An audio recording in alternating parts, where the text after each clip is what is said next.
Assalamualaikum warahmatullahi wabarakatuh. Kam bitan hordatu abi qamunta tagay. Kam naga fi yaaqay sen nagay kaysan barada. Namudu ga ko jitin salaman nagay ka on rabu kaysan bila ka bin jitta. Arle ya kono du fe khille birati mulda. Aniga dila kanan sene kullen ga kana ciise milille na kana tijabese isa hin sene gubya sen bi fe banga kuma gubya san dura dawme. Du fe arkatin dagetin namar du fe laale biradi me.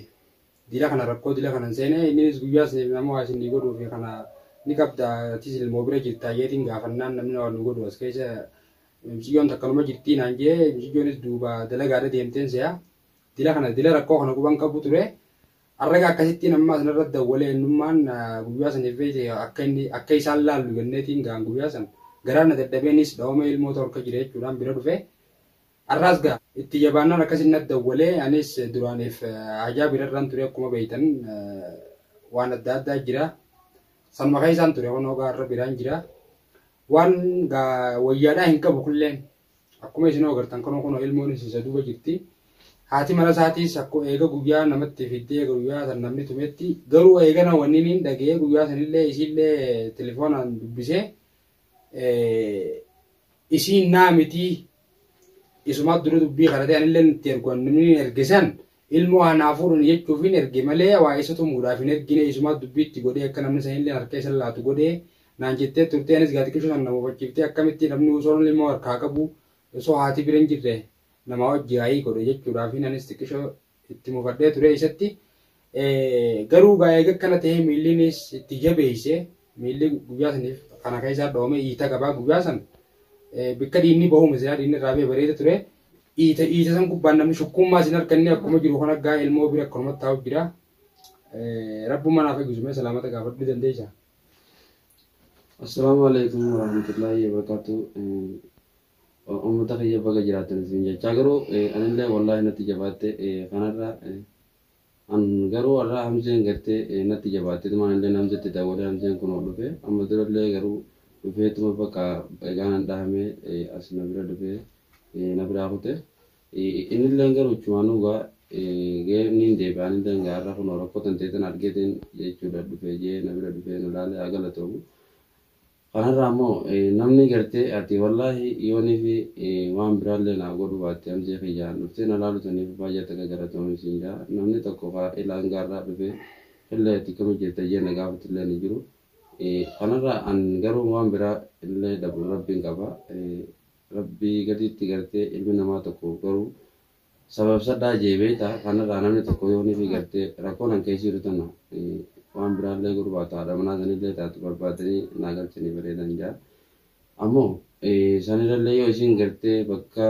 engalu konja tutates yoni fi garte ogeisalle atille ngi samme mille ko yo garte sida ege sida mega ogeisalle sivida ogeisivida nanjete ogeisanille ansumane ekati jira wallahi kale tikko akkom mala dawal takanat anille wan kana yon degade anis ga haja dadda jiyo bidana ma ka bidana ma tana kaisa rakkoon biyya namaa tana keessa wallahi hammana jaamteen himamtu namni beeki rakkoon tummaa walitti dhaabbatti osoo hin taane akkami wallahi rakkoon walitti dhaabbatti irra guddaan rakkoodha wanni rakkoon sila cimtuudha jaamtu kaameeraan waraabamtee gadhiifamaa hin jirtu hanguma ta'e tokko gaa yeroo madhaqqabametti hanguma ta'e takka waraabanii namni isinii gadhiisa malee rakkoon irra guddaan rakkoodha wallahi kaameeraa irra qabaan jiranii dirqama gaa waa hundatti namni kaameeraa kaagetee waa hunda waraabuudhaas waa nama mijjatu waa namaafillee hin damattillee hin tolu rakkoo adda addaa jira biyya namaa tana keessa dhiiraanis dhalaanis akkaataa namnummaa deemu kana hunda keessattuu haalli jireenya ilma namaa hedduu rakkoodha.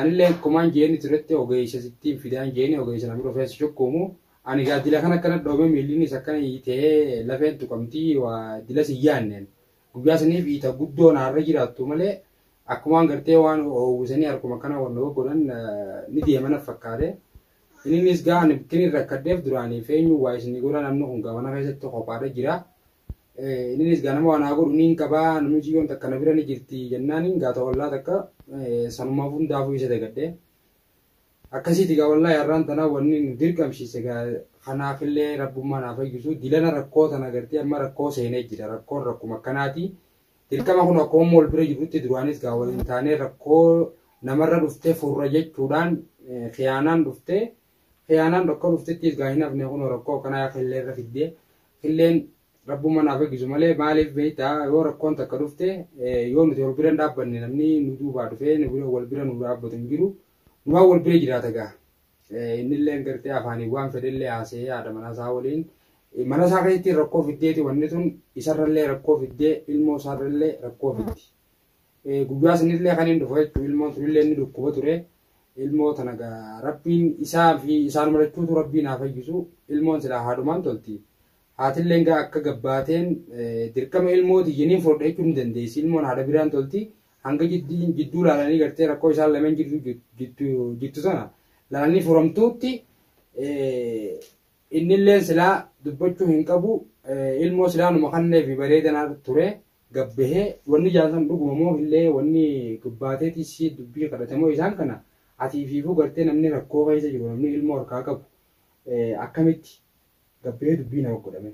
Ani beekadhu dubbii tana maamee kiyya amjee kiyya dhufan isaan san dhufanii ilmoo dirqamaan gartee isiraa fuudhaa jedhanii wayitaa gabbee kumaan gabbee nulaa maftaa kaayeen qabaa sababa irratti hin kan nu jeeni isaaniin illee jechuudha haala kanatti gartee maftaa ifii seenuu fuudhu deemu ilmoo dhufanii si gaafatammoo ifii seenanii fuudhanii isaan gaasi bira eessa deemtanii maana yaa'uun gootanii qabdan jedhin anillee dorgee sababa irratti walitti gollolle silaa maal jechuun qabda beektaa araballee ta'u oromoos haa ta'u abbuun fari yoo ta'e aboogaa ilmoo tana fuudhanii qilleensa keessan deddeemuu hin ta'u bakka isin jirtu isin barreen amma dura ilmoo dhuftanii gaafachuurra isuma yoo karee ilmoo deebiftanoo jettee silaa dubbachuu qabdu akkamitti dubbii namaa hojii koota dubbiin tamma dura isin quubsine wanni akkana si godhee dubbiidha.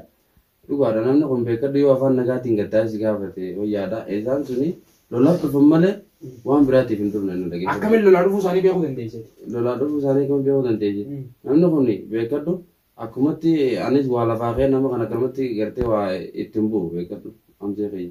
Kanarraa immoo ani. Ati namni beeki yoo firaan dhorkallee itti yaada sammuu qabaatte jechuudha.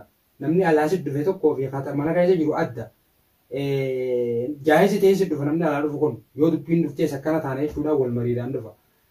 Maaliifi ilmoon kan ijaan aboo ilmoon tun tiyya gaa'ee hannuus garaan nan danda'uuti yoommoo nu gidduu laaluu feetan yoo nu gidduu fixuu feetan fidaatii isiidha haree ilmoo deebisaa takkaan hafuudhaan an deema anaatu irraa baha isiidhaan silaa gettee karaa bareeda ture.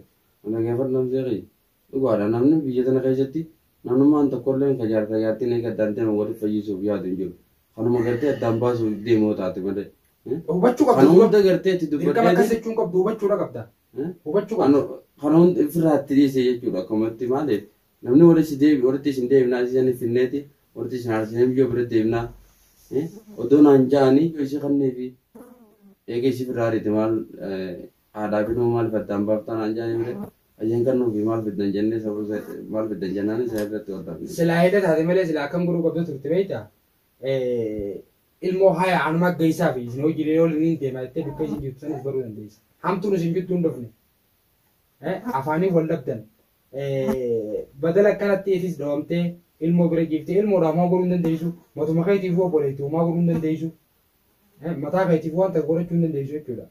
Sumaatummaa kana hunda rakkoo sana hunda if naqee afaan namni laalaarra baanii waa hunda fura. Sammuu ilma dhiiraati maaliif jaama namni dhiirtii waa hunda obsiti.